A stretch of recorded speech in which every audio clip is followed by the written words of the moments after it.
আসসালামু আলাইকুম। কেমন আছেন সবাই? সবাইকে আমন্ত্রণ জানাচ্ছি আজকে লাইভ প্রোগ্রামে। আজকে আমরা মেডিকেল সায়েন্সের একটা পার্টের ক্লাস নিব, আলোচনা করব। মেডিকেল পার্টের যেহেতু আজকে প্রথম ক্লাস, সে বিষয়ে আগে একটু কথা বলে নিই। সেটা হচ্ছে মেডিকেল সায়েন্সই আপনার হচ্ছে ভাইবার একটা মেজর পোর্শন জুড়ে থাকবে। যেহেতু স্পেশাল বিসিএস, সেক্ষেত্রে ম্যাক্সিমাম টাইম জুড়ে আপনাকে মেডিকেল পার্ট থেকে কোশ্চেন করা হবে। মেডিকেল পার্টের বিষয়ে যেটা একটা ধারণা প্রচলিত আছে, সেটা হচ্ছে যে আপনি যে স্পেশালিটিতে আছেন বা যেখানে ট্রেনিং করছেন বা যেখানে পোস্ট গ্রাজুয়েশন করছেন, যেমন আপনাকে বলা হবে যে আপনি কোনো কোর্সে আছেন কিনা বা কোনো ডিগ্রি করছেন কিনা, ম্যাক্সিমাম কোশ্চেন সেখান থেকে ধরা হবে।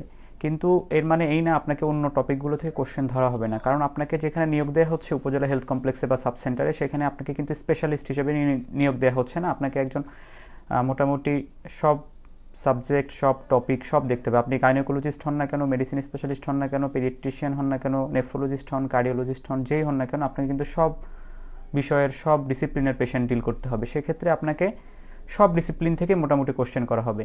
তবে আপনি যে ডিসিপ্লিনে আছেন, মেডিসিনে কাজ করছেন বা মেডিসিনে কোনো ট্রেনিং করছেন বা মেডিসিনে ডিগ্রি করছেন বা সার্জারিতে ডিগ্রি করছেন, সেখান থেকে কোশ্চেন হয়তো একটু বেশি হবে।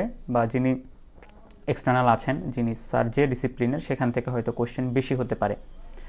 তো আমরা শুরু করি। আজকে আমরা রেসপিরেটরি সিস্টেমের একটা পার্ট পড়ব। রেসপিরেটরি সিস্টেমের শুরু যদি করে কোনো স্যার যে রেসপিরেটরি সিস্টেম থেকে কোশ্চেন করবে, আপনাকে ইউজুয়ালি বলবেন যে উপজেলা হেলথ কমপ্লেক্সে রেসপিরেটরি সিস্টেমের কী কী ইমার্জেন্সি কেস আসে বলে আপনি জানেন বা আপনার মনে হয়। তখন আপনাকে এভাবে জিজ্ঞেস করলে আপনাকে বলতে হবে যে একদম কমন যেগুলো উপজেলা হেলথ কমপ্লেক্সে আছে এগুলাই। এখানে একটা কোশ্চেন আসতে পারে আপনাকে, কেন এরকম কোশ্চেন ধরা হলো যে আপনি তো উপজেলা হেলথ কমপ্লেক্সে কাজ করেননি। তারপর এরকম ধরা হবে কারণ স্যাররা চায় যে আপনি উপজেলা হেলথ কমপ্লেক্সের ব্যাপারগুলো আগে থেকে মোটামুটি ওয়াকিবহাল হয়ে যান। এবং আমরা উপজেলা হেলথ কমপ্লেক্সে কাজ করি নাই এমন কিন্তু ইন্টার্নির সময় আমাদের উপজেলা হেলথ কমপ্লেক্সে প্লেসমেন্ট থাকে, আমরা হয়তো ওইভাবে যাই না বা যাওয়ার দরকার হয় না। এবং আরএফএসটির সময় আমাদের কিন্তু একটু কম হলেও এক্সপোজার হয়। আচ্ছা, প্রথম কোশ্চেন এরকম থাকতে পারে যে আপনার উপজেলা হেলথ কমপ্লেক্সের ইমার্জেন্সিতে কী কী রেসপিরেটরি ইমার্জেন্সি কেস থাকে। সেক্ষেত্রে আপনাকে প্রথমে বলতে হবে acute severe asthma, acute exacerbation of COPD, tension, pneumothorax, এই টাইপের ইমার্জেন্সিগুলো থাকে।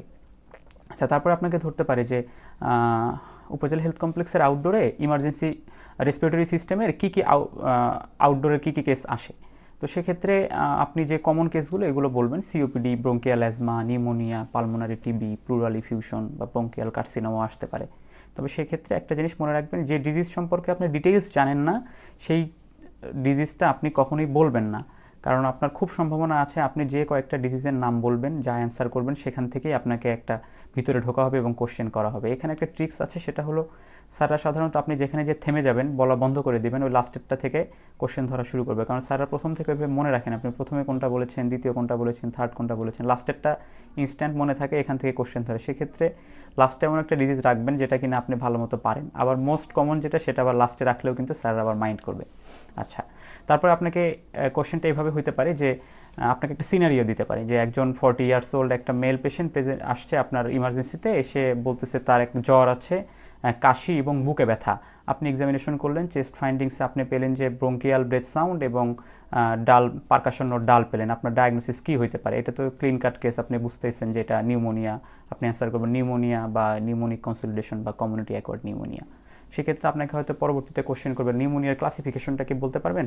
আসলে নিউমোনিয়ার ক্লাসিফিকেশন বহুভাবে বহু জায়গায় আছে। সেক্ষেত্রে আপনি সবচেয়ে অ্যাকসেপ্টেড যে ক্লাসিফিকেশন, এটা আশা করি আপনি বলবেন, যেটা কিনা আপনার 4 ভাগে ভাগ করা হয়: hospital acquired pneumonia, community acquired pneumonia, pneumonia in immuno compromise patients and suppurative and aspiration pneumonia.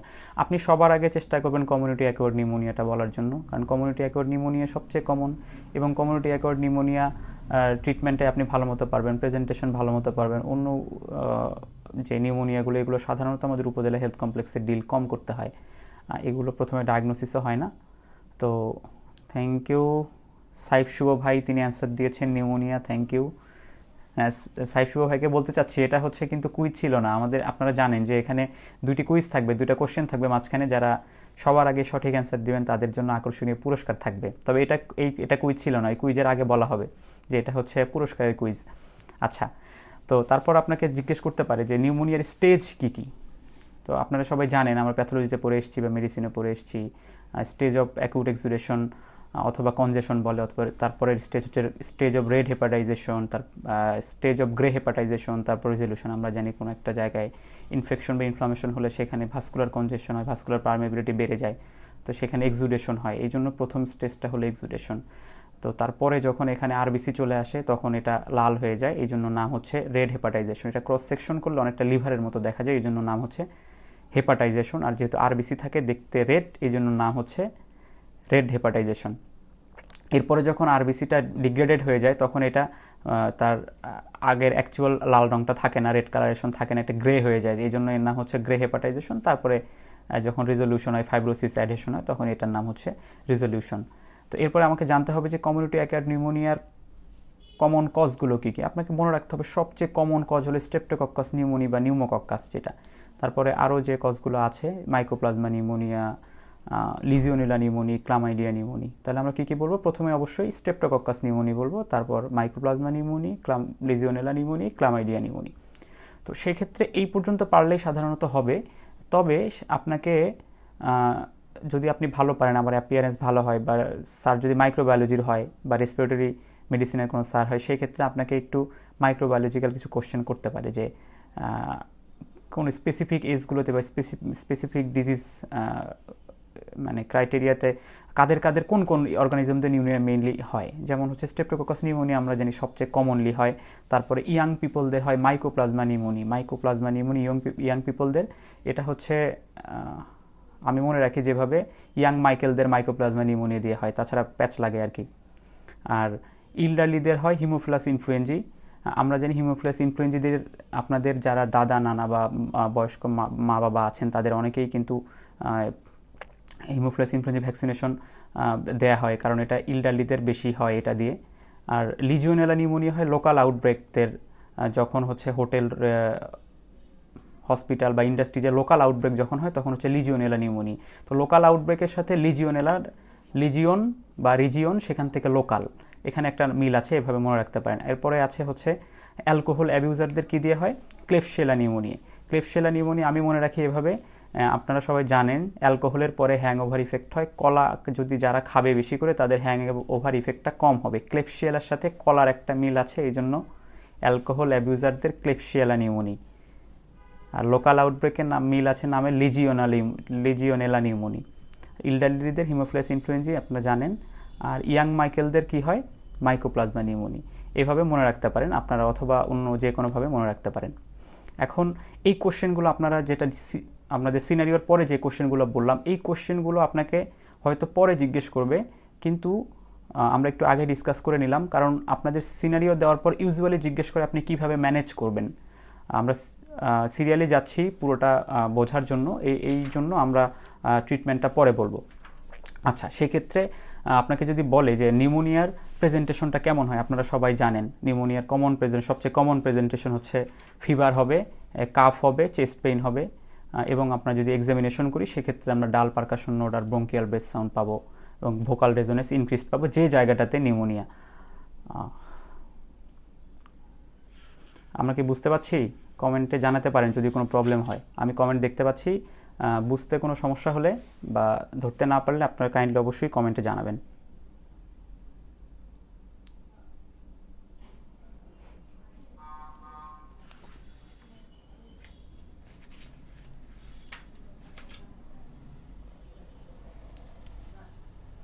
Shoaib Mohammad Riyad ভাই কমেন্ট করছেন, উনি মজা করে কমেন্ট করেছেন, উনি 38 BCS অলরেডি পোস্টেড।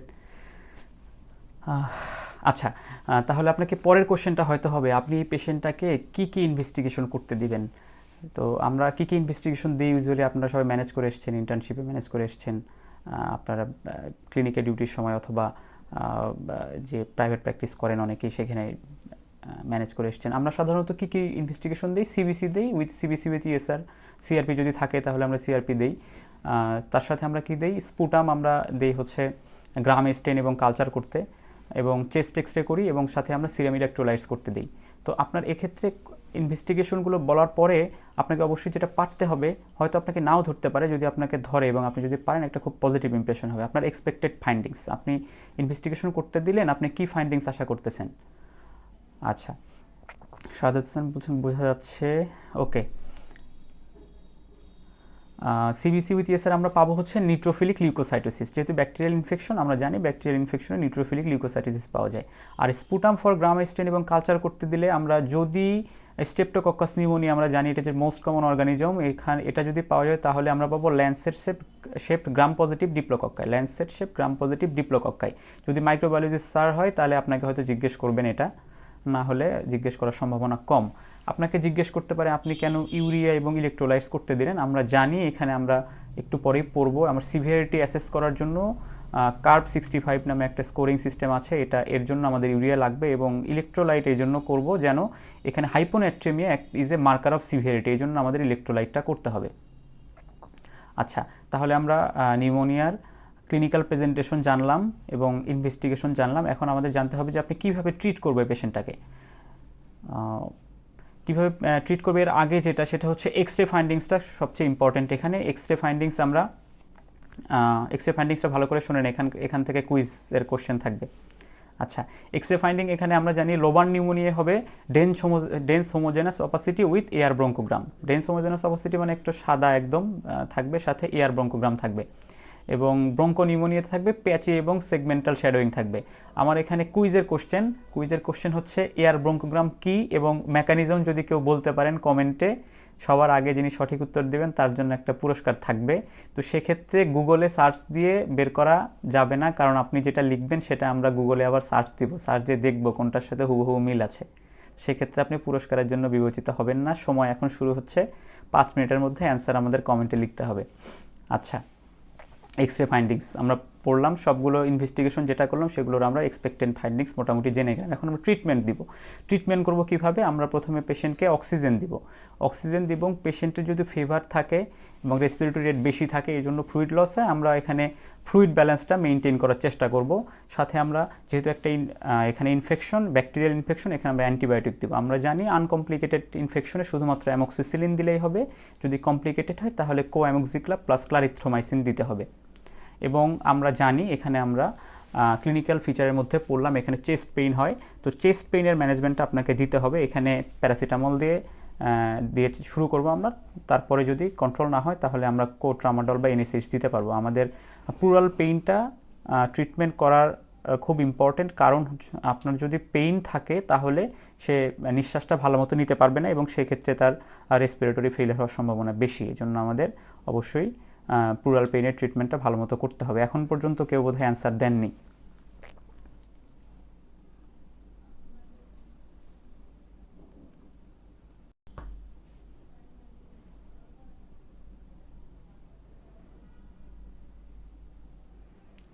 ডাক্তার মেহেদি আলম ভাই বলছেন আমি সঠিক উত্তর দিলে আপনাকে পুরস্কার দিবেন। হ্যাঁ দিব ভাই, আপনি answer then.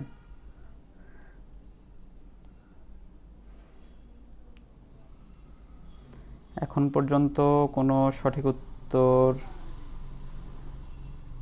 consolidation lesion cause inflammation and atelectasis that cause air trap, that's why bronchogram Sarwar খান পরাগ ভাই বলছেন, উনি বিশেষজ্ঞ মানুষ, স্পেশালিস্ট লেভেলে অ্যান্সার দিয়েছেন। ভাই যেহেতু ক্যাডার হয়ে গেছেন, ভাই পুরস্কারের জন্য মোটেই বিবেচিত হবেন না, তো আপনি জ্ঞান দিয়ে আমাদের আলোকিত করেছেন, এই জন্য ধন্যবাদ।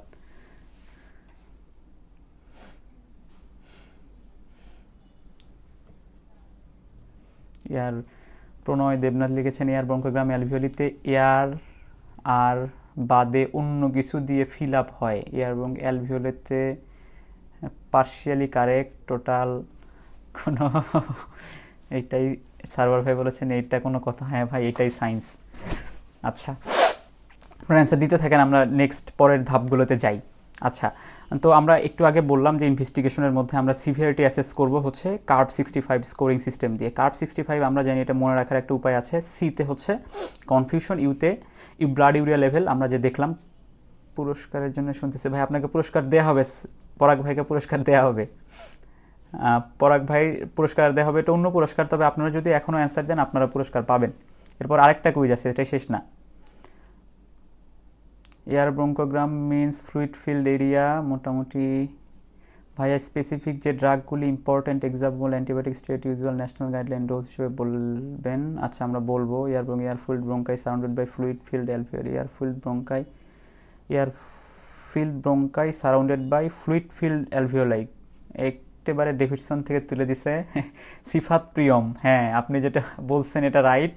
সেটা হচ্ছে আমরা জানি, আমি একটু এক্সপ্লেইন করি ব্যাপারটা।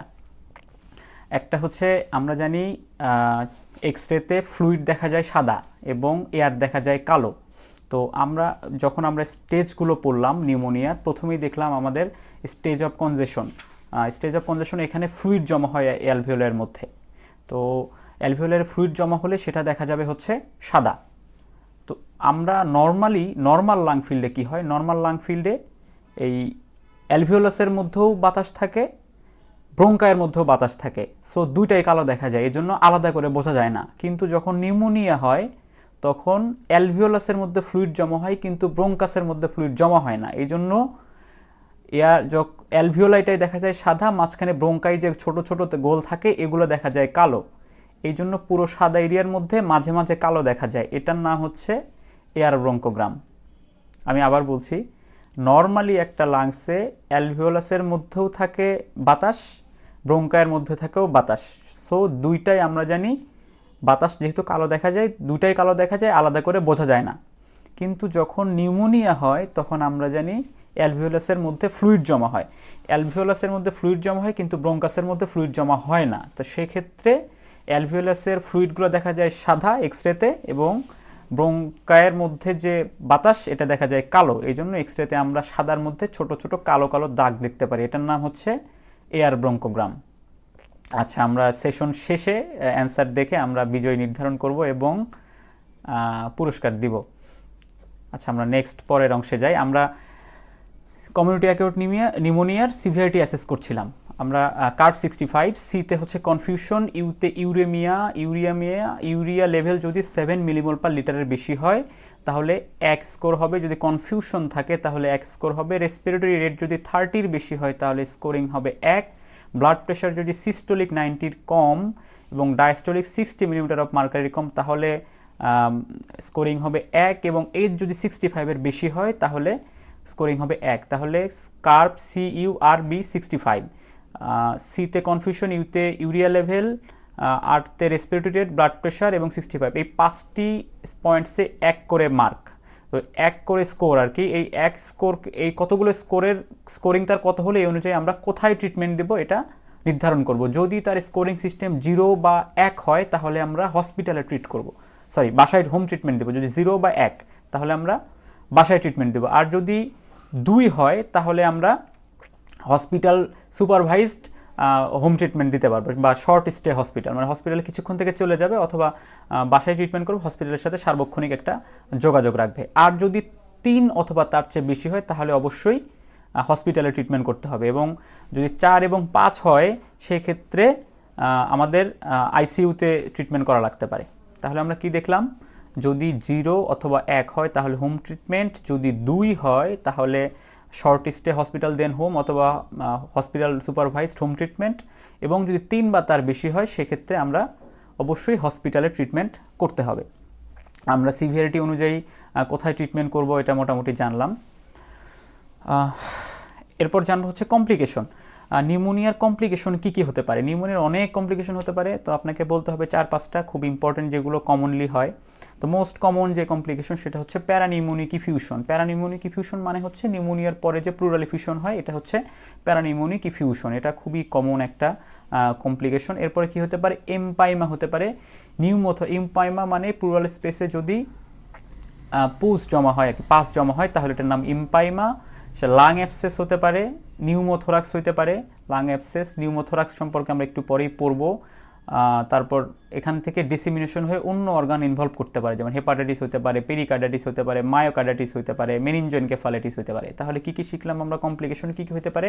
মোস্ট কমনলি প্যারানিউমোনিক ইফিউশন, তারপরে হতে পারে এমপাইমা, তারপর হতে পারে লাং অ্যাবসেস, তারপর হতে পারে নিউমোথোরাক্স, সাথে ইনফেকশন যদি ডিসেমিনেটেড হয়ে যায় তাহলে হেপাটাইটিস, পেরিকার্ডাইটিস, মায়োকার্ডাইটিস বা মেনিনগোএনকেফালাইটিস এগুলো হতে পারে।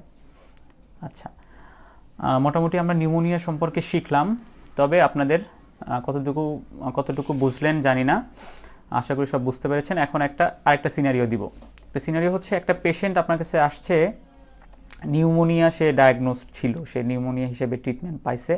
এখন 2 দিন পরে আপনি দেখলেন তার ব্রেথ সাউন্ড অ্যাবসেন্ট এবং ডাল পারকাশন নোট ডাল হয়ে গেছে। এখন আপনার এক্সপ্লানেশন কী বা আপনার ডায়াগনোসিস কী? এখন সে নিউমোনিয়া ছিল, নিউমোনিয়া হিসেবে ডায়াগনোসিস হয়েছিল, একজন ডক্টর দেখেছেন, তাকে ট্রিটমেন্ট দিয়েছেন, এখন সে এবং পারকাশন নোট ডাল। এটার অ্যান্সার কী হবে এটা আপনারা কমেন্টে জানান, আমরা এর মধ্যে পরের সেকশনে চলে যাব। আর কেউ কি সঠিক অ্যান্সার দিয়েছেন? এস এম আব্দুর রহিম বলেছেন air bronchogram refers to phenomenon of air filled bronchi being made visible by opacification of surrounding alveolar grey white. হ্যাঁ, আপনার অ্যান্সারটি সঠিক। প্লুরাল ডিফিউশন অ্যান্সার দিয়েছেন বিজয় সাহা শুভ। হ্যাঁ, আপনার অ্যান্সারটি সঠিক। এটা হচ্ছে প্লুরাল ডিফিউশন। এটা একটু সুন্দর করে বলা যায়, সেটা হচ্ছে যেহেতু নিউমোনিয়ার পরে যে ইফিউশনটা হয় আমরা সেটাকে কি বলছি? প্যারানিউমোনিক ইফিউশন। আপনার উত্তর সঠিক, তবে প্যারানিউমোনিক ইফিউশন বললে আপনার উত্তরটি বেশি সুন্দর হবে। প্রণয় দেবনাথ বলছেন প্লুরাল ইফিউশন। ওকে, নিউমোনিয়া সম্পর্কে কারো কোনো কোশ্চেন থাকলে বলতে পারেন।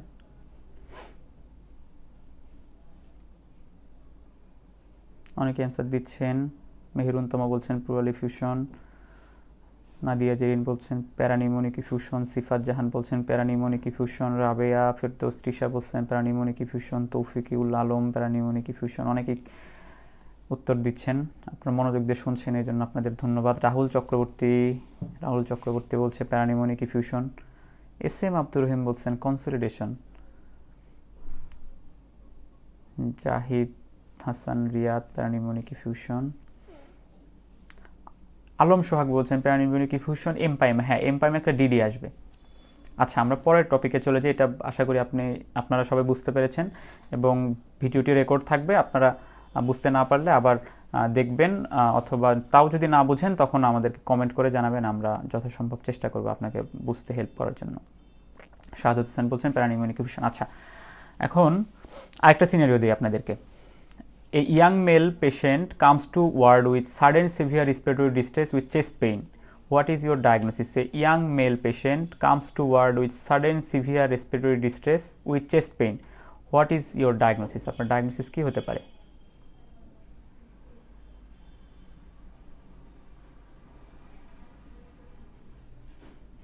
একজন ইয়াং পেশেন্ট আসছেন, তার হঠাৎ করে অনেক বেশি শ্বাসকষ্ট এবং বুকে ব্যথা। কি হতে পারে ডায়াগনোসিস? হ্যাঁ, অ্যান্সার দিচ্ছেন নিউমোথোরাক্স। হ্যাঁ, অনেক বেশি বুকে ব্যথা এবং অনেক সাডেন সিভিয়ার রেসপিরেটরি ডিস্ট্রেস হলে আমরা নিউমোথোরাক্সে আরও যে স্পেসিফিকভাবে বলি তাহলে আমরা এটাকে টেনশন নিউমোথোরাক্স বলবো। আমরা নিউমোথোরাক্স কি, টেনশন নিউমোথোরাক্স সবই জানবো। এটা মোর স্পেসিফিক্যালি যদি নিউমোথোরাক্স, ওকে, আপনাদের অ্যান্সার ঠিক আছে নিউমোথোরাক্স, কিন্তু আরও সুন্দরভাবে স্পেসিফিক্যালি যদি বলা যায় তাহলে এটা হবে টেনশন নিউমোথোরাক্স। একজন হচ্ছে নিউমোনিয়ার স্টেজগুলো সম্পর্কে জানতে চাইছেন, আমরা এটা লেকচারের শেষে আপনাদেরকে ইনশাল্লাহ এটা জানিয়ে দেওয়ার চেষ্টা করব। আচ্ছা, এটা ডায়াগনোসিস টেনশন নিউমোথোরাক্স, কিন্তু যেহেতু চেস্ট পেইন আছে সেক্ষেত্রে আমরা এখানে ডিডি রাখবো একটা অ্যাকুট এএলভিএফ। যদি এমআই হয় বা কোনো কারণে তার হার্ট ফেলার হয় তাহলে সেক্ষেত্রে কিন্তু চেস্ট পেইন এবং এর সাথে হার্ট ফেলার হওয়ার কারণে ব্রেথলেসনেসও হইতে পারে। অ্যান্সার ইজ টেনশন নিউমোথোরাক্স, কিন্তু এখানে ডিডি হিসেবে অ্যাকুট এএলভিএফ আসবে। তো আপনি যদি টেনশন নিউমোথোরাক্স অ্যান্সার করেন, স্যার অবশ্যই নিবে, তবে সুন্দর হবে আপনি যদি বলেন sir I have some DDs, sir বলবে কী কী ডিডি হতে পারে, তখন আপনি বলবেন হচ্ছে tension pneumothorax and acute left ventricular failure. আচ্ছা, অনেকেই সঠিক অ্যান্সার দিচ্ছেন। রিমন খান বলছেন এমআই উইথ এএলভিএফ। হ্যাঁ, আপনার উত্তর সঠিক, এটা ডিডি হিসেবে আসবে। আচ্ছা, তো আপনাকে তখন জিজ্ঞেস করতে পারে টেনশন নিউমোথোরাক্সের পেশেন্ট আসলে কিভাবে আসে আর কি, ওয়ার্ডে আপনি কি দেখেছেন কখনো টেনশন নিউমোথোরাক্সের পেশেন্ট? অবশ্যই আপনি দেখেছেন। টেনশন নিউমোথোরাক্সের পেশেন্ট আপনি দেখেছেন কি না দেখেছেন এটা বড় কথা না, কিন্তু আপনাকে বলতে হবে দেখেছেন, কারণ আপনি না দেখাটা একটা ডিসক্রেডিট। যদিও আমি টেনশন নিউমোথোরাক্সের পেশেন্ট ইন্টার্নশিপ এবং 2 বছর ট্রেনিংয়ে কখনোই দেখি নাই। নিউমোথোরাক্সের পেশেন্ট দেখেছি, বা টেনশন নিউমোথোরাক্সের পেশেন্ট এখন পর্যন্ত দেখি নাই। তো আপনি দেখেন না দেখেন বলতে হবে জি স্যার দেখেছি, তখন বলতে কীভাবে আসে? স্যার খুব ফেভারিট একটা কোশ্চেন যে কিভাবে আসে, দাঁড়ায় আসে না বসে আসে না শুয়ে আসে। সাধারণত টেনশন নিউমোথ্রাক্সের পেশেন্টটা বসে আসে। আচ্ছা, টেনশন নিউমোথ্রাক্সের পেশেন্টের কি কি প্রেজেন্টেশন, কমন প্রেজেন্টেশন, তারা কি সিমটম কি সাইন নিয়ে প্রেজেন্ট করে? তাদের সবচেয়ে মানে সিভিয়ার যেটা সবচেয়ে প্রথম প্রেজেন্টেশন যেটা থাকে, র্যাপিডলি প্রোগ্রেসিভ ব্রেথলেসনেস থাকে। র্যাপিডলি প্রোগ্রেসিভ ব্রেথলেসনেস কেন হয় আমরা হচ্ছে পরের প্যাথোফিজিওলজিটা একটু দেখব জিনিসটা কি এবং কিভাবে হচ্ছে। চেস্ট পেইন থাকতে পারে, ট্যাকিকার্ডিয়া থাকবে, তার হাইপোটেনশন থাকবে, সায়ানোসিস থাকবে, এবং যখন আমরা এক্সামিনেশন করব তখন দেখব ট্রাকিয়াটা ডিসপ্লেস হয়ে গেছে যে কোনো একদিকে। যেদিকে টেনশন নিউমোথ্রাক্স হবে তাহলে তার ট্রাকিয়াটা অপর দিকে শিফট হয়ে যাবে, আর যে পাশে টেনশন নিউমোথ্রাক্স ডেভেলপ করবে সেখানে সেই সেই চেস্টের সেই হাফে আপনি কোনো ব্রেথ সাউন্ড পাবেন না এবং হাইপার রেজোনেন্ট পারকাশন নোট পাবেন। আচ্ছা, তো এখানে নিউমোথোরাক্স ব্যাপারটা কি? আপনাদের হয়তো এই নিউমোথোরাক্সের ক্লিনিক্যাল ফিচারগুলো মনে রাখতে প্রবলেম হচ্ছে বা বুঝতে পারছেন না। আমি একটু ব্যাপারটা বলি, তাহলে হয়তো বুঝতে সুবিধা হবে। নিউমোথোরাক্স মানে হচ্ছে আপনার প্লুরাল স্পেসে যতটুকু বাতাস থাকার কথা না তার চেয়ে বেশি বাতাস এখানে যদি চলে আসে। কোথায় থেকে আসে? আপনার এয়ারওয়ে যেগুলো থাকে, আপনার ট্রাকিয়া, ব্রঙ্কাই, ব্রঙ্কিউল যেগুলো থাকে, এখান থেকে কোনো কারণে যদি কমিউনিকেশন হয়ে ওখানে বাতাস চলে যায়, এটার নাম হচ্ছে নিউমোথোরাক্স। তো নিউমোথোরাক্সে যদি এটা একবার বাতাস এসে আর যদি ব্যাক না যেতে পারে, এটা হচ্ছে ক্লোজ নিউমোথোরাক্স। একবার বাতাস এসে ইটস ওকে, ওই জায়গায় রয়ে গেছে এটা। আরেকটা হচ্ছে কন্টিনিউয়াস বাতাস যাওয়া আসা করতেছে, এয়ারওয়ে থেকে বাতাস প্লুরাল স্পেসে আসছে, আবার প্লুরাল স্পেস থেকে আবার বাতাস এয়ারওয়েতে যাচ্ছে, এটা হচ্ছে ওপেন নিউমোথোরাক্স। মানে দুটার মধ্যে একটা কমিউনিকেশন আছে। আরেকটা হচ্ছে যখন বাতাস আমি নিচ্ছি, ইনহেল করছি, তখন আমার ফুসফুস থেকে বাতাস প্লুরাল স্পেসে যাচ্ছে, কিন্তু যখন আমি এক্সহেল করছি তখন প্লুরাল স্পেস থেকে বাতাস আসছে না, বের হয়ে আসছে না। তার মানে কি? আপনার প্রত্যেকবার ইনহেলেশনের সময় বাতাসের পরিমাণ প্লুরাল স্পেসে বাড়তেছে। তো প্রত্যেকবার যখন বাড়তে বাড়তে কি হবে? প্লুরাল স্পেসটা বড় হয়ে যাবে, এটা লাংসকে প্রেশার দিবে। শুধু লাংসকে যখন প্রেশার দিবে না, মাঝখানে যে আমাদের মেডিস্টিনাম, হার্ট এগুলো আছে, ট্রাকিয়া যে আছে, এগুলোকেও প্রেশার দিবে, অন্যদিকে ধাক্কা দিবে। সো এখানে যেহেতু প্রত্যেক নিঃশ্বাসের সাথে, প্রত্যেক ইনহেলেশনের সাথে সাথে আপনার কিন্তু প্লুরাল স্পেসে বাতাসটা বাড়তেছে, বাড়তে বাড়তে ওটা আস্তে আস্তে বড় হচ্ছে। তো এই বড় যখন হচ্ছে তাকে তো জায়গা দিতে হবে, তাকে জায়গা পাওয়ার উপায় কি? অন্যদেরকে ধাক্কা দিয়ে অন্যদিকে সরে দেওয়া। এই জন্য আপনার হার্টটা, মেডিস্টিনামটা কম্প্রেসড হবে, এই জন্য কার্ডিওভাস্কুলার ফেইলিয়ার হবে। এবং যেহেতু ট্রাকিয়া মাঝখানে আছে, যখন হার্টকে ধাক্কা দিবে, মেডিস্টিনামকে ধাক্কা দিবে, ট্রাকিয়া বুঝতে পাচ্ছেন যে অপোজিট দিকে সরে যাবে। এই জন্য আমরা এই ফাইন্ডিংসগুলো পাচ্ছি। যেহেতু লাংসে পুরো লাংসে বাতাস এক্সচেঞ্জগুলো হচ্ছে না, এয়ার এক্সচেঞ্জ হচ্ছে না, সাথে হার্ট ফেলার হচ্ছে, এই জন্য আমাদের সায়ানোসিস হবে, ট্যাকিকার্ডিয়া হবে, হাইপোটেনশন হবে। এবং যেহেতু আপনার চেস্টে আমরা জানি এই জায়গাগুলোতে যখন আমরা পারকাস করি এবং অস্কালটেট করি, এই জায়গায় হচ্ছে এয়ার এক্সচেঞ্জ যে হয়, মানে যে এয়ার থাকে, এয়ার যাওয়া আসা করে, এই জন্য আমরা কিছু সাউন্ড পাই। তো এই যে ব্রেথ সাউন্ডটা পাই, তো যেহেতু এখানে লাংসটাকে কম্প্রেস করে অন্যদিকে সরাই দিচ্ছে, এই জায়গায় প্লুরাল স্পেস, এই জায়গায় কোনো ব্রেথ সাউন্ড আমরা এই জন্য ব্রেথ সাউন্ড এখানে পাবো না, কারণ এখানে লাং টিস্যু নাই, এখানে টোটালি এটা হচ্ছে প্লুরাল স্পেস, এই জন্য আমরা কোনো এখানে ব্রেথ সাউন্ড পাবো না। আর যেখানে বাতাস বেশি থাকে সেখানে পারকাশন নোট হাইপার রেজোনেন্ট থাকে। এই পাশে নর্মাল পাশের চেয়ে স্বাভাবিক নর্মাল পাশে যেরকম রেজোনেন্ট পাবো তার চেয়ে এফেক্টেড পাশে আমরা রেজোনেন্স তার চেয়ে বেশি পাবো। তবে এক্ষেত্রে স্যাররা কোশ্চেন করে যে আপনি যে পারকাস করবেন, তো আপনি কিভাবে বুঝবেন এটা বেশি? আপনার তো এইরকম হতে পারে যে যে পাশে বেশি পাচ্ছেন ওটাই নর্মাল মনে হচ্ছে, যে পাশে আসলে অ্যাকচুয়ালি লাং টিস্যু নর্মাল সেখানে তো নর্মাল হতে পারে, মানে কম মনে হতে পারে। আবার বলছি, একটা হচ্ছে আপনার ধরেন আমার এই রাইট সাইডে নিউমোথোরাক্স ডেভেলপ করলো, তো রাইট সাইডে আমার পারকাশন নোটটা হাই হবে, আর লেফট সাইডে যেহেতু নিউমোথোরাক্স নাই নর্মাল, তো লেফট সাইডে আমার পারকাশন নোটটা নর্মাল থাকবে। তো আমরা বলছি যে আমার রাইট সাইডে যেহেতু নিউমোথোরাক্স ডেভেলপ করে গেছে, সো এখানে পারকাশন নোটটা হাইপার রেজোনেন্ট থাকবে। তো আমরা ওয়ার্ডে যখন পারকাস করব তখন এরকম তো মনে হতে পারে যে আমার ডান পাশের যে হাইপার রেজোনেন্ট যে পারকাশন নোট এটাই নর্মাল, এবং লেফট সাইডের যে পারকাশন নোট এটা নর্মাল যেটা ছিল এটা কম, এরকম তো মনে হতে পারে। এই জন্য আমরা সবসময় এটাকে হাইপার রেজোনেন্ট বলি না, আমরা আরেকটা ভাষা মনে রাখার জন্য ইউজ করি, সেটা হচ্ছে সাইলেন্ট রেজোনেন্ট হেমিথোরাক্স। তো আপনারা জানেন যেখানে হ্যালো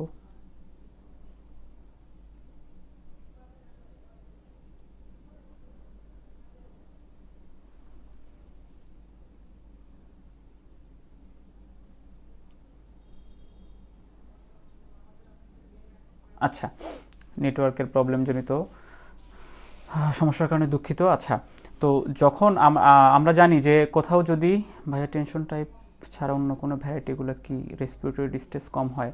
হ্যাঁ, টেনশন টাইপ ছাড়া অন্যগুলোতে রেসপিরেটরি ডিস্ট্রেস কম হয় এবং রেসপিরেটরি ডিস্ট্রেস একদম নাও হতে পারে। আচ্ছা, যেখানে আমরা জানি যেখানে ব্রেথ সাউন্ড আমরা কম পাবো, অন্য প্যাথোলজিতে নর্মালি আমরা যেখানে ব্রেথ সাউন্ড কম পাবো বা পাবো না, সেখানে পারকাশন নোট ইউজুয়ালি ডাল হবে। যেমন ধরেন আপনি প্লুরাল ইফিউশন বলেন বা এম্পাইমা বলেন, যে কোনো কজে যেখানে আমরা পারকাশন নোট ডাল পাবো, সেখানে সাধারণত যেখানে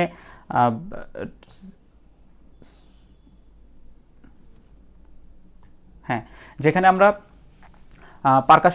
ব্রেথ সাউন্ড অ্যাবসেন্ট পাবো সেখানে পারকাশন নোট ডাল পাবো। কিন্তু ব্রেথ সাউন্ড অ্যাবসেন্ট কিন্তু পারকাশন নোট যদি ডাল না হয়, তাহলে আমরা এটা বুঝে নিব যেটা নিউমোথোরাক্স বা টেনশন নিউমোথোরাক্স। এটা একটু প্যাচ লেগে যাচ্ছে মনে হয়, আমারও প্যাচ লাগে। সেটা হচ্ছে, কিন্তু মনে রাখবো এটা, আমি এক কথায় মনে রাখি, সাইলেন্ট রেজোনেন্ট হেমিথোরাক্স। একটা চেস্টের টোটাল অংশ জুড়ে এক পাশে থাকবে, সাইলেন্ট থাকবে এবং রেজোনেন্ট থাকবে। হাইপার রেজোনেন্টটা ক্লিনিক্যালি বোঝা খুব মুশকিল। সাইলেন্ট রেজোনেন্ট হেমিথোরাক্স, এই কথাটা আপনি মনে রাখতে পারেন। আবার বলছি, সাইলেন্ট রেজোনেন্ট হেমিথোরাক্স। আচ্ছা, তো যদি টেনশন নিউমোথোরাক্সের একটা পেশেন্ট আসে, টেনশন নিউমোথোরাক্সের পেশেন্টের স্পেসিফিক ম্যানেজমেন্ট আমরা কি দিব? তো আপনি যেহেতু উপজেলায় কাজ করছেন, সেক্ষেত্রে আপনার উপজেলায় মেইনলি আপনার লাইফ সেভিং যে প্রাইমারি ম্যানেজমেন্ট, সেটা দিয়ে আপনাকে রেফার করতে হবে। এটাই হচ্ছে আপনার ট্রিটমেন্ট। আপনাকে সারা চেষ্টা করবো এইটুকু আপনি পারেন কিনা এটা অ্যাসেস করার জন্য। আমরা কি বলবো, পেশেন্ট আসার সাথে সাথে আমরা তাকে অক্সিজেন দিব, অক্সিজেন দিয়ে একটা ব্লান্ট ক্যানুলা দিব সেকেন্ড ইন্টারকোস্টাল স্পেসে, মিড ক্লাভিকুলার লাইনে একটা ব্লাইন্ড ক্যানুলা দিয়ে দিব। দেওয়ার পরে আমরা রেফার করব টার্সিয়ারি লেভেল হসপিটালে। তখন স্যার আপনাকে জিজ্ঞেস করবেন যে টার্সিয়ারি লেভেল হসপিটালে কি ট্রিটমেন্ট হবে? এখানে ওয়াটার সিল ড্রেনেজ দেওয়া হবে। ওয়াটার সিল ড্রেনেজ আপনারা সবাই জানেন, সার্জারি ওয়ার্ডে দেখেছেন বা মেডিসিন ওয়ার্ডেও দেখেছেন, যে সার্জারি ওটিতে দেখেছেন যে এখানে একটা ড্রেন টিউব দেওয়া হয় এবং সাথে একটা ব্যাগ ঝুলিয়ে দেওয়া হয়, ব্যাগের নিচে হচ্ছে পানি থাকে, ওয়াটার সিল ড্রেনেজ, এখানে বুদবুদ ওঠে। তো পেশেন্টকে এখানে একটা কোশ্চেন জিজ্ঞেস করে আমরা পেশেন্টকে এবং পেশেন্ট পার্টিকে কি বলে দিব? আমরা পেশেন্ট এবং পেশেন্ট পার্টিকে বলে দিব যে পানির যে ব্যাগটা, এই ব্যাগটা যেন কখনোই যে তার চেস্টের লেভেল এখান থেকে উপরে না ওঠে, মানে সে ব্যাগটা ধরে যেন উপরে না তোলে, এই অ্যাডভাইসটা দিতে হবে। তাহলে ট্রিটমেন্ট আমরা কী করলাম? উপজেলা লেভেলে ট্রিটমেন্ট দিব হচ্ছে, আমরা প্রথমে অক্সিজেন দিব এবং সাথে একটা ব্লান্ট ক্যানুলা সেকেন্ড ইন্টারকোস্টাল স্পেসে মিড ক্লাভিকুলার লাইনে দিয়ে আমরা তাকে রেফার করব টার্সিয়ারি লেভেল হসপিটালে। টার্সিয়ারি লেভেল হসপিটালে তাকে কী ট্রিটমেন্ট দেবে? ইন্টারকোস্টাল ড্রেন দিবে। ইন্টারকোস্টাল ড্রেন কোথায় দেওয়া হয়? এটা একটা ইম্পর্টেন্ট কোশ্চেন। কোন লেভেলে দেওয়া হয়? ইন্টারকোস্টাল ড্রেন দেওয়া হয় সাধারণত 4th, 5th or 6th intercostal space in the mid axillary line. Mid axillary লাইনের 4th, 5th অথবা 6th ইন্টারকোস্টাল স্পেসে দেওয়া হয়। আচ্ছা, তখন আপনাকে একটা কোশ্চেন করতে পারে যে আইটি টিউব আপনি পেশেন্টের কীভাবে ম্যানেজ করবেন, আইটি টিউবে কী দেখবেন, কখন খুলবেন, এই ব্যাপারগুলো। তো আপনি প্রত্যেক দিন চেক করবেন হচ্ছে এখানে বাবলিং হচ্ছে কি না। বাবলিং হচ্ছে মানে আপনার এখানে, তো আমরা জানি এখানে কিসের জন্য আপনি দিয়েছেন, এখানে একটা নিউমোথোরাক্স ছিল, এখানে প্লুরাল স্পেসে বাতাস ছিল, আমরা চাচ্ছি বাতাসটা বের হয়ে যাক। এই জন্য আমরা একটা ড্রেন দিয়ে, সেটা একটা নল দিয়ে, একটা পানি আছে তার একটা ব্যাগের মধ্যে রেখে দিচ্ছি। তো এখান থেকে যদি বাতাসটা বের হয়ে যায়, আমরা জানি পানির মধ্যে বাতাস গেলে বের হওয়ার সময় বুদবুদ হয়। সো আমরা এটা দেখব বুদবুদ উঠতেছে কিনা। তো বুদবুদ উঠতেছে মানে বাতাস বের হয়ে যাচ্ছে, একটা পর্যায়ে আসবে বাতাসগুলো শেষ হয়ে যাবে, তারপরে বুদবুদ উঠবে না। যখন দেখবো বুদবুদ আর উঠতেছে না, তখন আমরা চেস্ট এক্সরে করব। চেস্ট এক্সরে করে আমরা কি দেখব? এখানে লাংটা টোটালি এক্সপ্যান্ড হয়েছে কিনা। যদি এক্সপ্যান্ড হয়ে যায়, তাহলে আমরা পরের দিন আইটি টিউব খুলে দিব। আচ্ছা, তো এটা হচ্ছে অ্যাজ ইউজুয়াল ব্যাপার, যে আপনি আইটি টিউব দিলেন, বুদবুদ উঠতেছে দেখলেন, তারপর বুদবুদ উঠলো না, তার মানে বাতাস সব শেষ। তারপর আপনি এক্সরে করলেন, এক্সরে করে দেখলেন যে লাং এক্সপ্যান্ড করে গেছে, সো এখানে আর আইটি টিউব দরকার নেই, আইটি টিউব খুলে দিলেন। তবে এইরকমও তো হইতে পারে যে আপনি বাবলিং হইতে আছে এরকম 5-7 দিন যদি এরকম হইতে থাকে, তাহলে আপনাকে এটা থোরাকোটমি করতে হবে, এটা আপনি সার্জারি ওয়ার্ডে ম্যানেজ করতে হবে।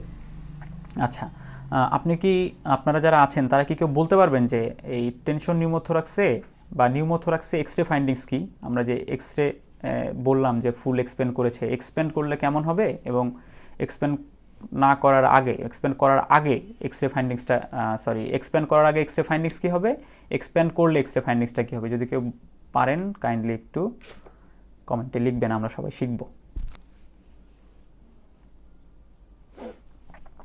আচ্ছা, হাইপার ট্রান্সলুসেন্সি, সুমাইয়া বিনতে সিরাজ বলেছেন হাইপার ট্রান্সলুসেন্সি।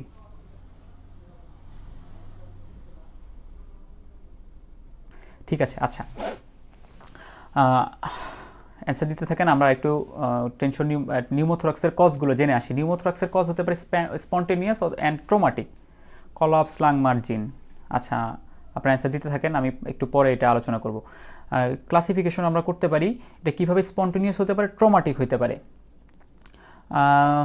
স্পন্টেনিয়াস মানে এটা হচ্ছে আপনি কোনো ট্রমা দেন নাই আর কি।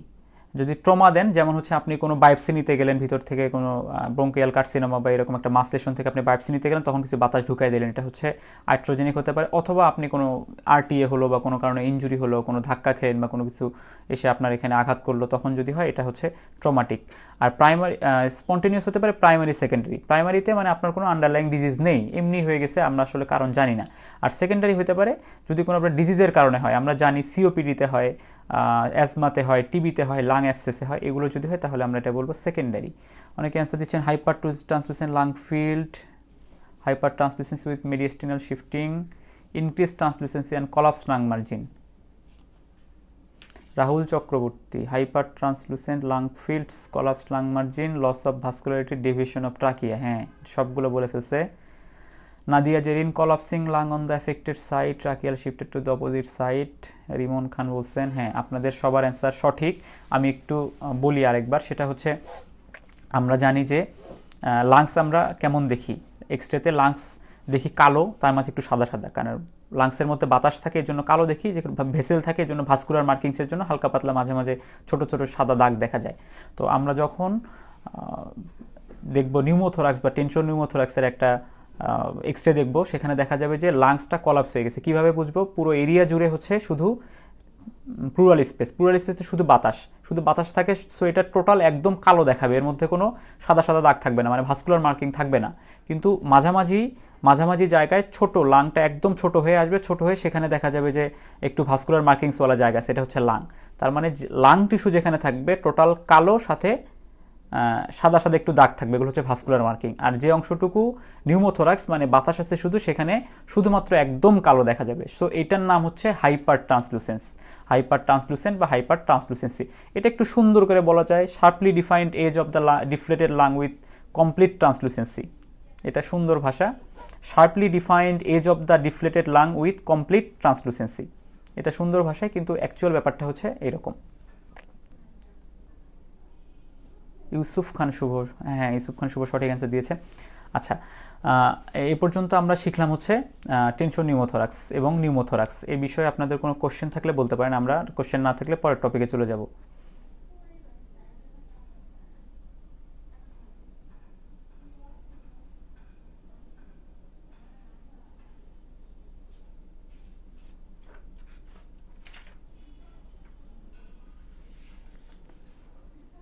আচ্ছা যাদের কোনো কোশ্চেন আছে তারা লিখতে থাকেন, এবং যাদের কোশ্চেন নেই তারা শুনেন। আচ্ছা একটা সিনারিও দেই, সেটা হচ্ছে একজন 20 years old female patient came to Upazila Health Complex emergency with sudden breathlessness and wheezing.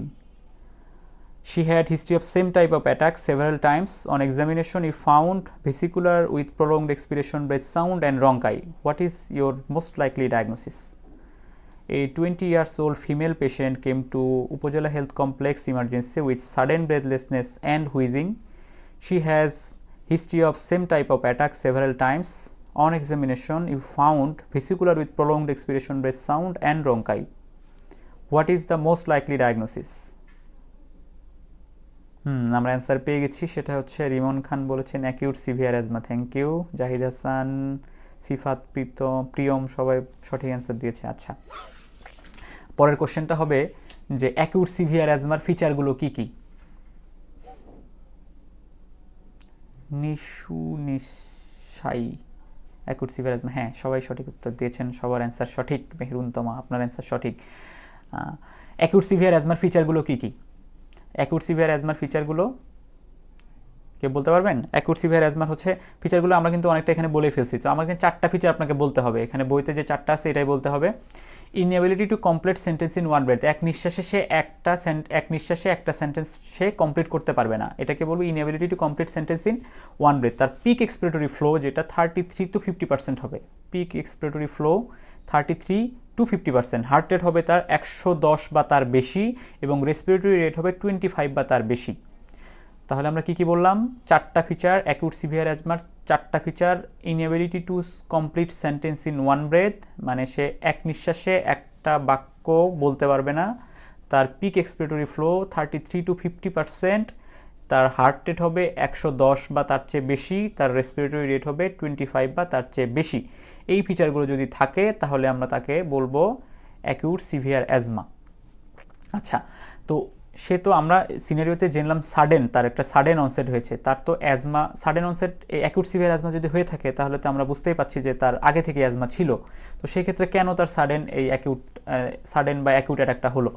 তো আমরা জানি কমন প্রেসিপিটেন্ট অফ এক্সাসারবেশন কিছু আছে আর কি, যাদের অ্যাজমা আছে তাদের এই জিনিসগুলোর এক্সপোজারে আসলে তাদের সাডেন একটা এক্সাসারবেশন হয়। ইউজুয়ালি ভাইরাল ইনফেকশন যদি হয়, অথবা পোলেন্স হয়, অথবা এয়ার পলিউশনের সংস্পর্শে যদি যায়, অনেক বেশি ধুলাবালি বা ইন্ডাস্ট্রিয়াল এরিয়া, অথবা পোলেন্স যেখানে হচ্ছে অনেক ফুলের বাগান বা ফুলের গাছ বেশি আছে, যেমন কোনো কৃষি ভার্সিটির যে এরিয়া যেগুলো, এগুলোতে গেলে অনেকের সমস্যা হয়, অথবা ভাইরাল ইনফেকশন যে কোনো একটা ঠান্ডা লাগে যাদের, এরকম যেটা বলা হয় ভাইরাল ইনফেকশনের পরে অ্যাকিউট এক্সাসারবেশনটা হয়।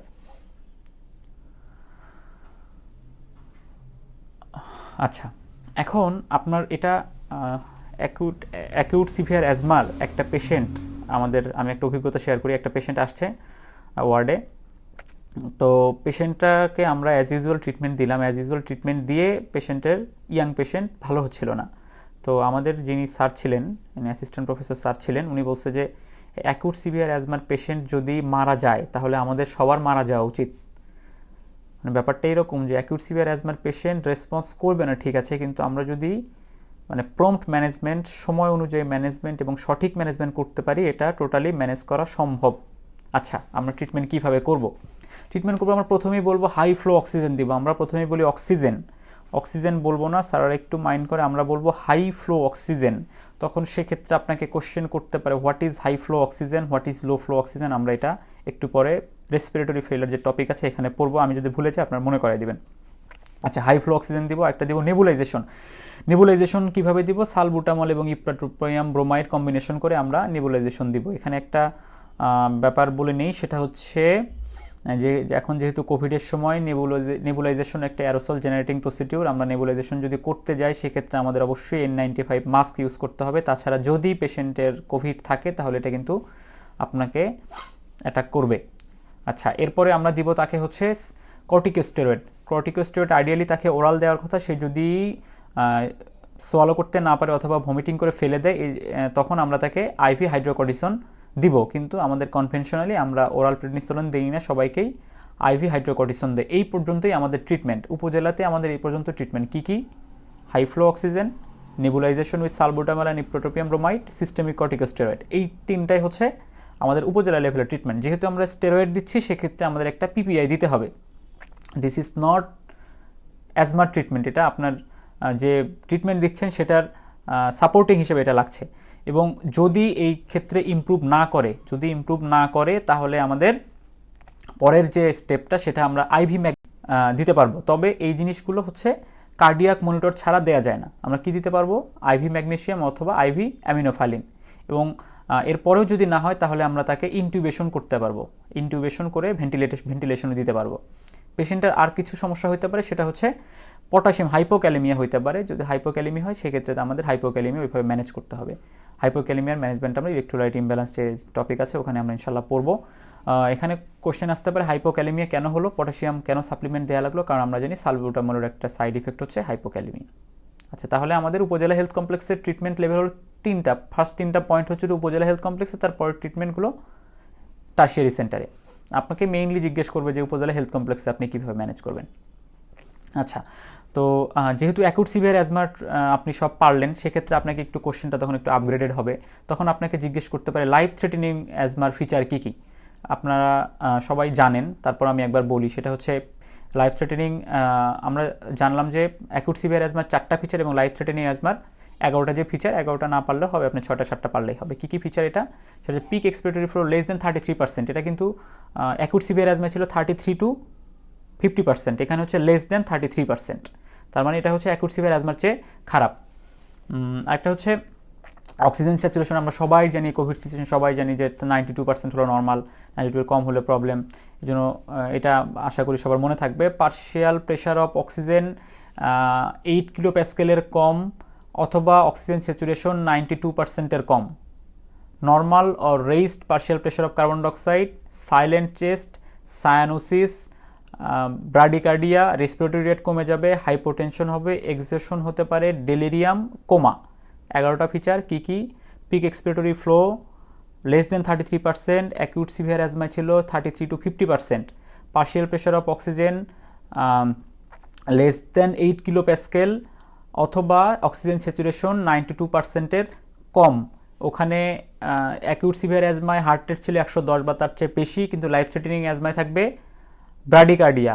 ওখানে রেসপিরেটরি রেট অ্যাকিউট সিভিয়ার অ্যাজমায় ছিল 25 বা তার চেয়ে বেশি, এখানে রেসপিরেটরি ইফোর্ট অনেক কম থাকবে, মানে ব্র্যাডিপনিয়া থাকবে, সাইলেন্ট চেস্ট থাকবে, সায়ানোসিস থাকবে, হাইপোটেনশন থাকবে, এক্সস্টেড হয়ে যাবে পেশেন্ট, ডেলিরিয়াম হবে অথবা কোমায় চলে যাবে।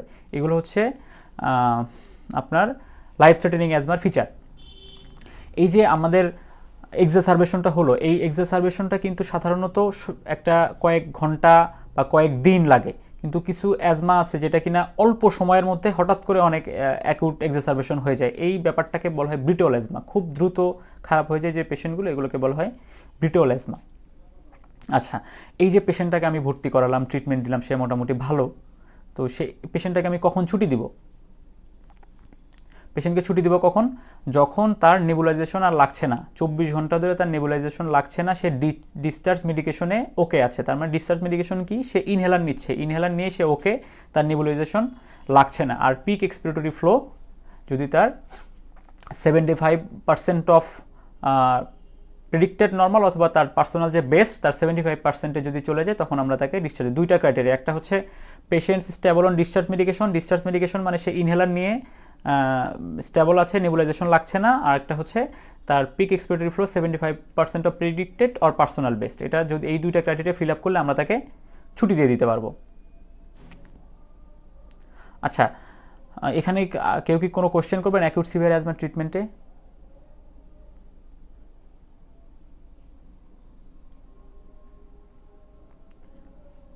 আপনারা কি সবাই এইভাবে ট্রিটমেন্ট দিয়েছেন ওয়ার্ডে, নাকি আরও কিছু দিয়েছেন? যেভাবে বললাম এর বাইরে কোনো কিছু দিয়েছেন ওয়ার্ডে?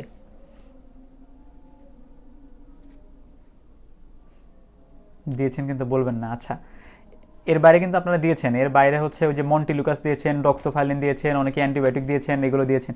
কিন্তু এই যে অ্যামিনোফাইলিন বা ডক্সিফাইলিন বা মন্টিলুকাস, ইনহেলারও দিয়েছেন অনেকে, এগুলো হচ্ছে দিয়েছেন, হ্যাঁ ঠিক আছে এগুলো, কিন্তু এগুলো অ্যাকিউট সিভিয়ার অ্যাজমার ট্রিটমেন্ট না, এগুলো অ্যাজ ইউজুয়াল ট্রিটমেন্ট। শেষে অ্যাজ ইউজুয়াল ট্রিটমেন্ট তো সে আগের মতো পাবেই, সাথে হচ্ছে এই অ্যাকিউট সিভিয়ার অ্যাজমার জন্য এই ট্রিটমেন্টগুলো পাবে। আরেকটা জিনিস হচ্ছে আপনারা বা আমরা অনেকেই যেটা করি, অ্যাকিউট সিভিয়ার অ্যাজমার পেশেন্টও আমরা ইনহেলার লিখে দিই, ইনহেলার লিখে রাখি।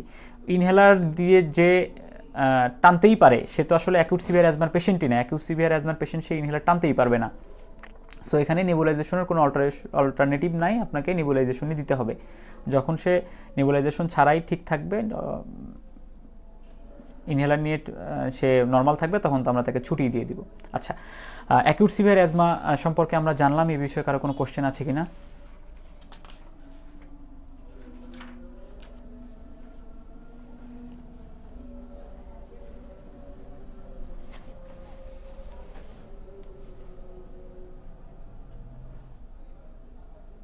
কারো কোনো কোশ্চেন না থাকলে আমরা পরের টপিকে চলে যাব।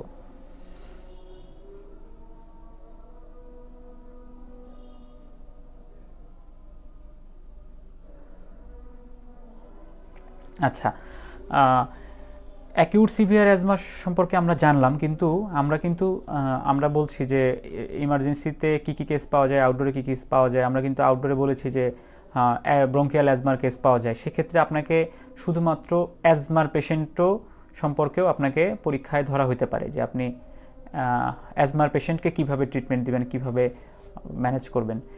লেস ইম্পর্ট্যান্ট, অ্যাকিউট সিভিয়ার অ্যাজমাটাই বেশি ইম্পর্ট্যান্ট, তারপরেও এটা অ্যাজ ইউজুয়াল ট্রিটমেন্টটা জেনে রাখতে হবে।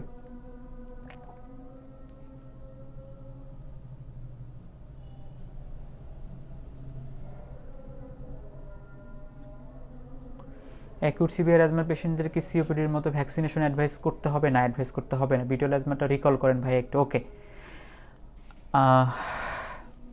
নর্মালি যারা অ্যাজমার পেশেন্ট যারা, তো অ্যাজমার পেশেন্টের তো অ্যাকিউট এক্সারবেশন হতে পারে। আমরা কি বললাম, অ্যাজমার পেশেন্টের এক্সারবেশন হতে পারে যদি তার ভাইরাল ইনফেকশন হয়, কোনো মোল্ডের সংস্পর্শে আসে, কোনো পোলেন্সের সংস্পর্শে আসে, বা এয়ার পলিউশনের জায়গার মধ্যে যায়, তাহলে তার এক্সারবেশনটা হয়।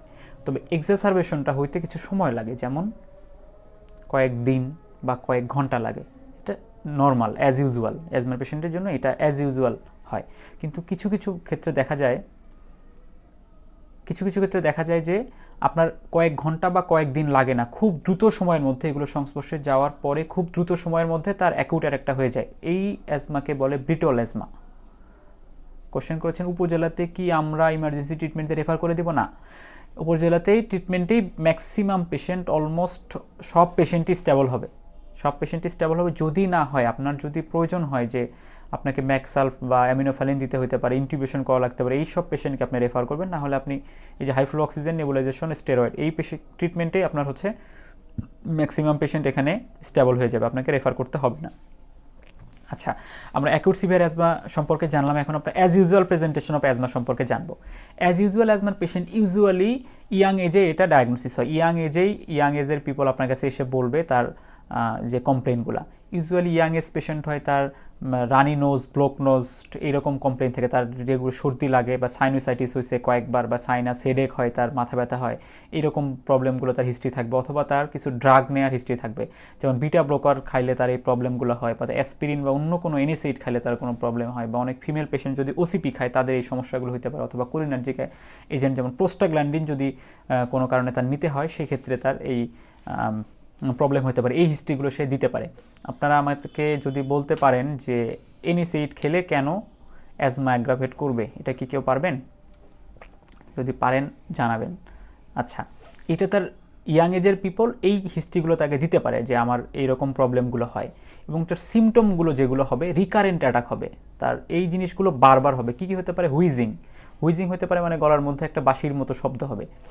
চেস্ট টাইটনেস হতে পারে, ব্রেথলেসনেস হতে পারে, কাফ হইতে পারে। তো হুইজিং তো পেশেন্ট বলতে পারবে না, তো ওরা বলে যে শব্দ হয়। যে নাও যদি বলে কক্স-2 পাথওয়ে ইনহিবিটর, হ্যাঁ ঠিক আছে, কক্স-2 পাথওয়ে ইনহিবিটর, খুব ভালো বলছেন। আচ্ছা, তো হুইজিংটা কি? পেশেন্ট এসে সাধারণত বলে আমার গলার মধ্যে মুরগির বাচ্চার মতো শব্দ হয়।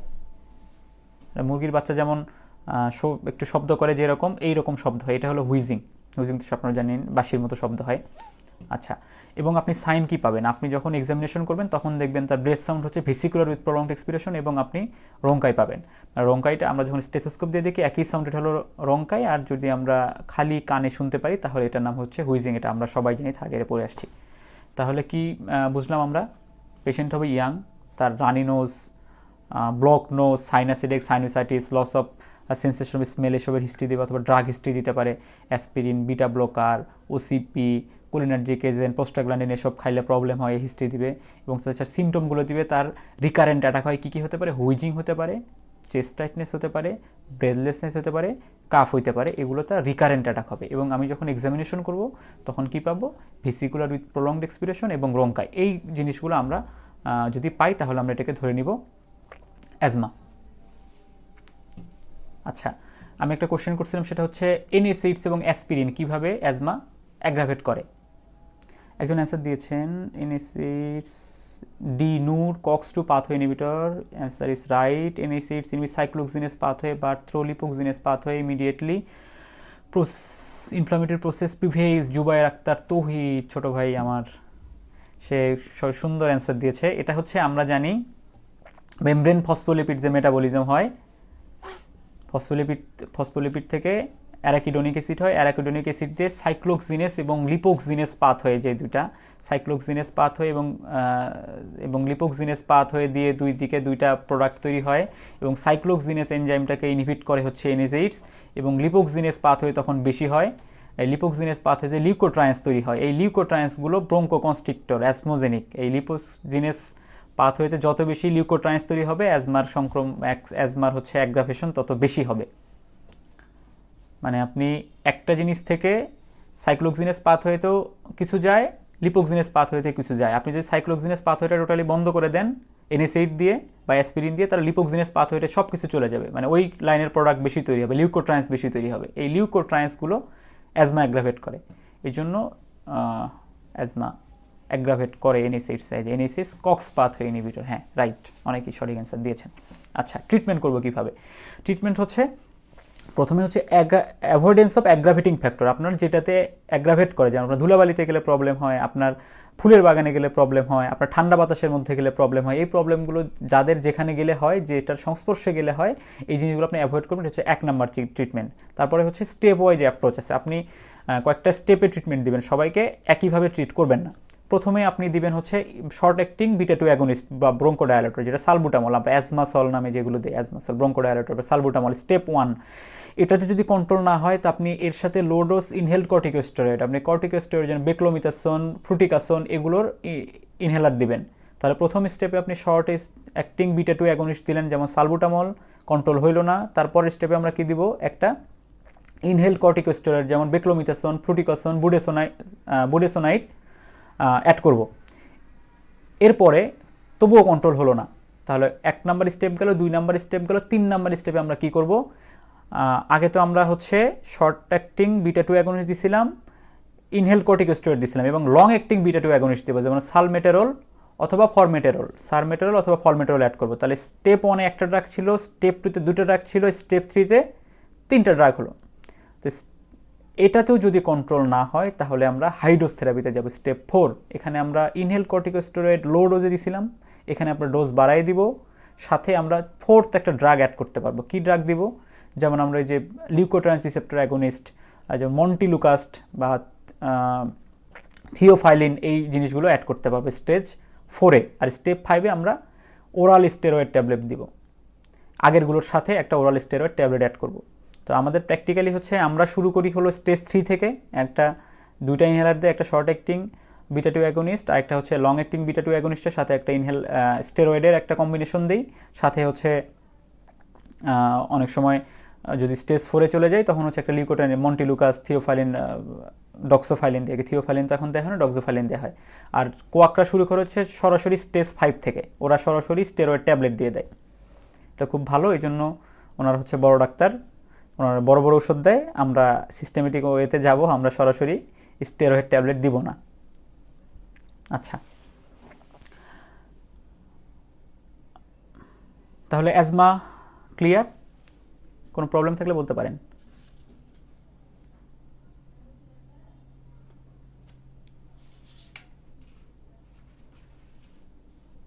আচ্ছা, ঠিক আছে।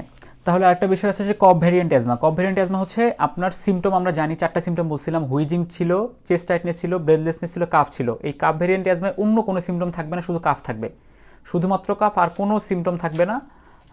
তখন এটাকে আমরা বলবো কাফ ভ্যারিয়েন্ট অ্যাজমা। আমরা দেখলাম যে আমরা অ্যাজমার ট্রিটমেন্টে অনেক জায়গায় steroid inhalation of inhale corticosteroid দিছি, তারপরে স্টেজ 5-এ এসে, স্টেজ 4-এ এসে আমরা ওরাল স্টেরয়েড দিয়েছি। একজন কোশ্চেন করছে, ভাইয়া স্যাররা কি ডোজ ধরে না? ডোজ ধরে না, ধরবে না।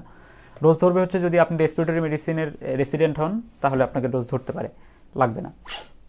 আচ্ছা, স্টেরয়েড স্পেয়ারিং কিছু ড্রাগ আছে, যেটা হচ্ছে স্টেরয়েড যেন কম দেয়া লাগে, এই জন্য কিছু ড্রাগ আছে, সেটা হচ্ছে মনোক্লোনাল অ্যান্টিবডিস আছে কিছু, যেমন ওমালিজুমাব, মেপোলিজুমাব, মেথোট্রিক্সেট, cyclosporine gold.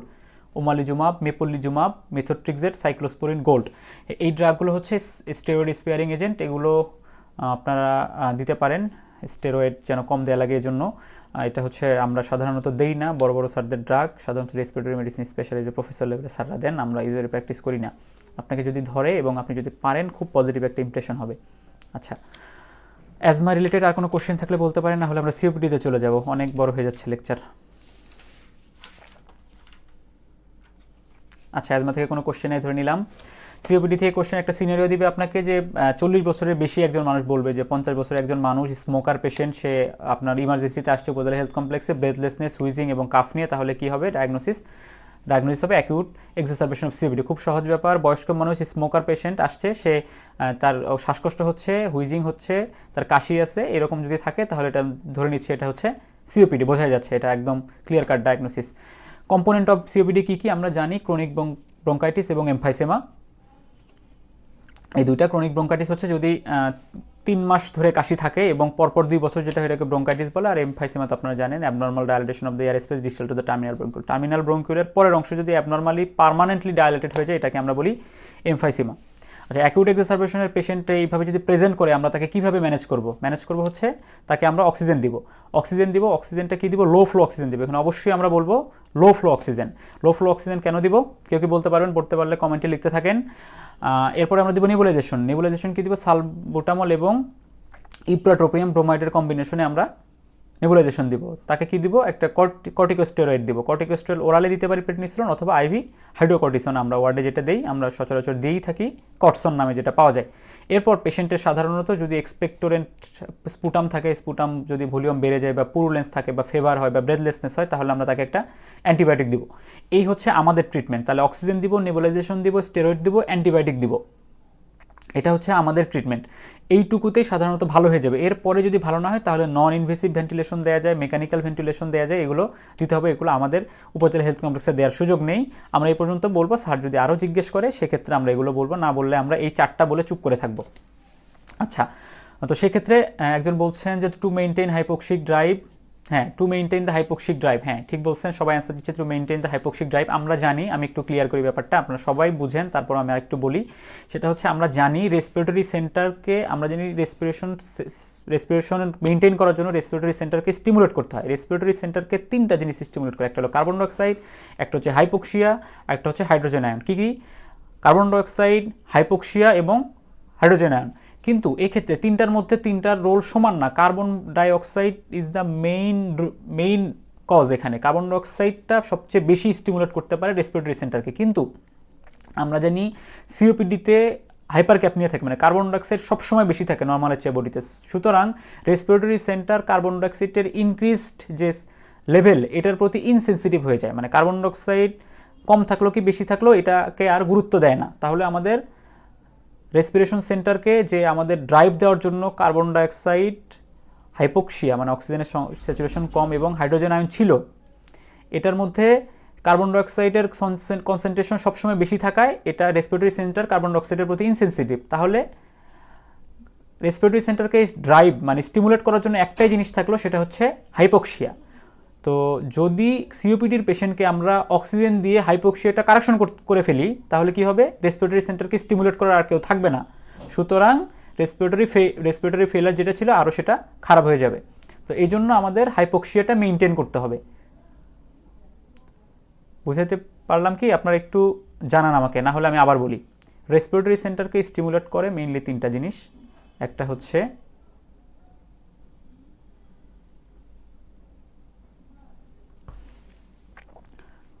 Carbon dioxide, hypoxia এবং হাইড্রোজেন আয়ন।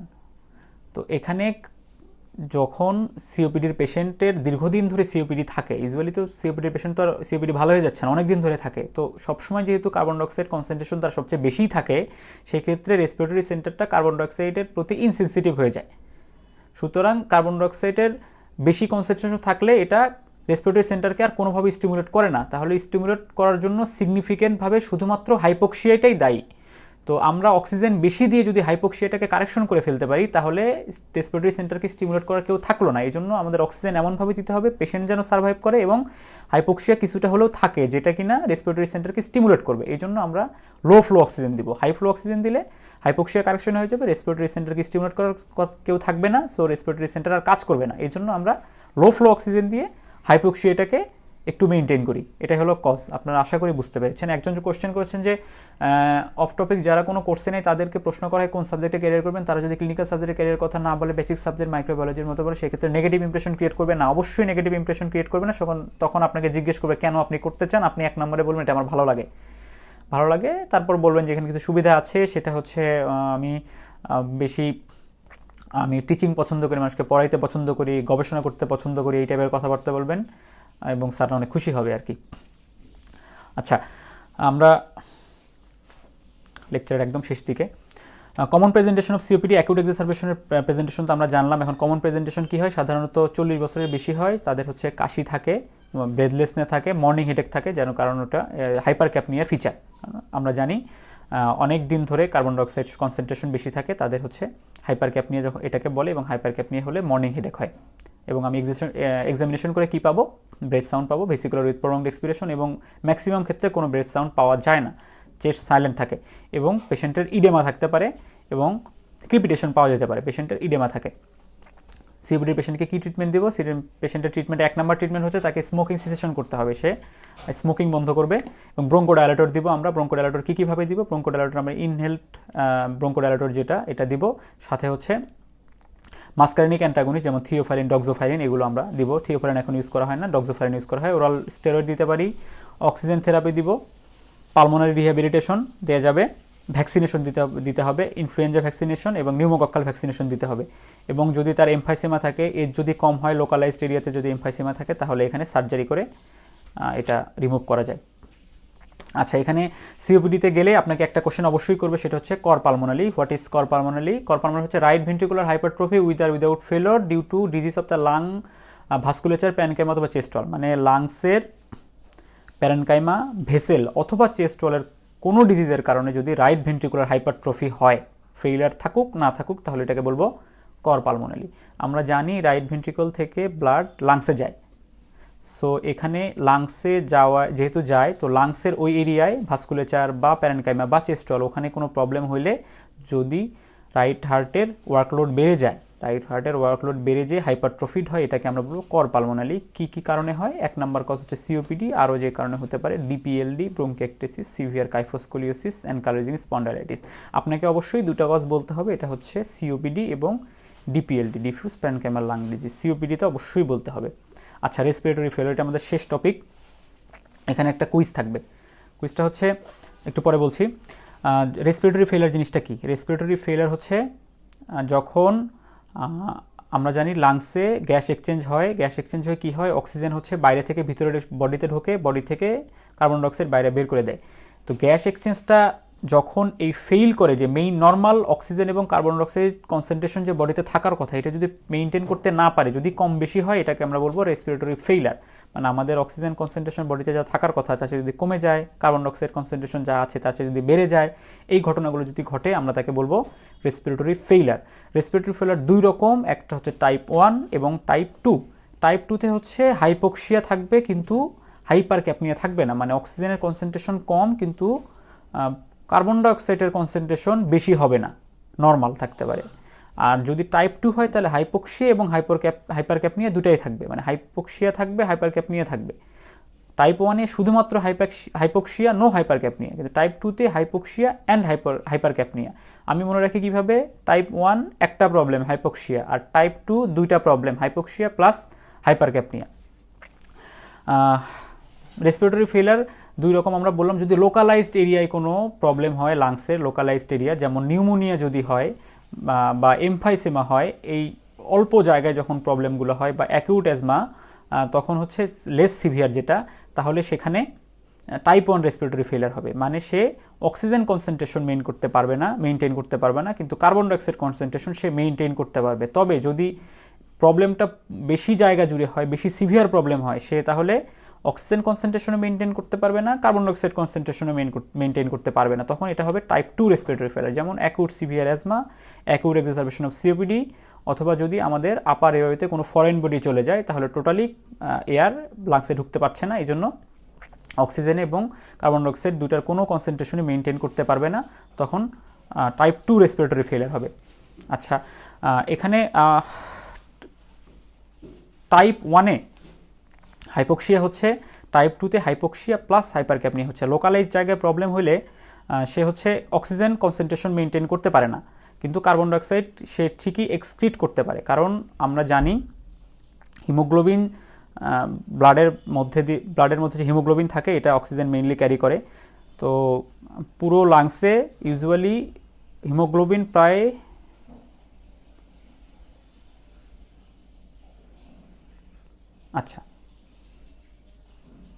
একজন কমেন্ট করেছেন, আচ্ছা কমেন্টের উত্তর পরে দিচ্ছি। যখন বডি চাইলেই, লাংস যদি চায়, সে হচ্ছে যতটুকু কার্বন ডাইঅক্সাইড সে নর্মালি এক্সক্রিট করে, এটা ইচ্ছা করলেই বাড়াইতে পারে। তার বাড়ানোর একটা ক্যাপাসিটি আছে, সে যতটুকু অক্সিজেন নেয়, এটা সে ইচ্ছা করলেই বাড়াইতে পারে না। কিন্তু কার্বন ডাইঅক্সাইড যেটা, এটা অনেক বেশি এক্সক্রিশনটা সে বাড়াইতে পারে। এই জন্য কোনো ডিজিজে লেস সিভিয়ার ডিজিজ বা লোকালাইজড ডিজিজে হয়, যেমন নিউমোনিয়া লোকালাইজড লোবান নিউমোনিয়া, একটা লোবের একটা অংশে নিউমোনিয়া হলো, তখন এটা টাইপ 1 রেসপিরেটরি ফেলিয়ার। যখন পুরো লাংস জুড়ে সিভিয়ার একটা ডিজিজ হয়, যেমন acute severe asthma, acute exacerbation of severe, পুরো লাংস জুড়ে সমস্যা হচ্ছে, তখন এটা টাইপ 2 রেসপিরেটরি ফেল হবে। না বুঝলে আপনারা কমেন্ট করবেন, আমি লিখে এটা জানানোর চেষ্টা করবো, তাড়াতাড়ি করে শেষ করার চেষ্টা করছি। তাহলে রেসপিরেটরি ফেলের ট্রিটমেন্ট কী দিব? রেসপিরেটরি ফেলের ট্রিটমেন্ট আমরা আগে ট্রিটমেন্ট অফ আন্ডারলাইং কজ, যে কজে সমস্যাটা হচ্ছে সেই কজের আগে ট্রিটমেন্ট দিব, এবং টাইপ 1 রেসপিরেটরি ফেলের আমরা দিব হাই ফ্লো অক্সিজেন, এবং টাইপ 2 রেসপিরেটরি ফেলে দিব লো ফ্লো অক্সিজেন। এখন আমরা বলবো হাই ফ্লো অক্সিজেন বলতে কতটুকু অক্সিজেন বোঝায়। হাই ফ্লো অক্সিজেন বলতে 40 to 60% অক্সিজেন, এবং লো ফ্লো অক্সিজেন মানে 24 to 28% অক্সিজেন। এটা আপনাকে জানতে হবে। এখন যেহেতু অক্সিজেন একটা সবসময় একটা ট্রেন্ডি একটা ব্যাপার এই কোভিড-19 সিচুয়েশনে, এই জন্য আপনাদের এটা জানতে হবে। হাই ফ্লো অক্সিজেন মানে তাহলে 40 to 60% অক্সিজেন, এবং লো ফ্লো অক্সিজেন মানে 24 to 28% অক্সিজেন।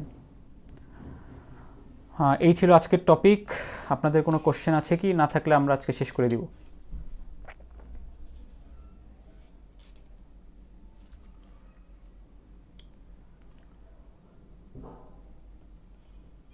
আচ্ছা, রিমন খান বলছেন 4 থেকে 6 লিটার বললে হবে কিনা? হ্যাঁ, লিটারে বললেও হবে। লিটারের হিসাবটা একটু ঝামেলার, আমরা লিটারের হিসাব নিয়ে আমরা একটা ভিডিও দিব অথবা একটা পোস্ট দিব, এই বিষয়ে আমরা পরে কথা বলবো। তাহলে কারো কোনো কোশ্চেন নেই ধরে নিচ্ছি।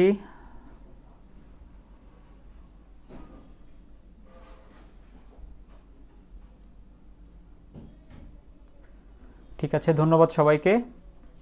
নেক্সট টাইম আবার দেখা হবে ইনশাল্লাহ।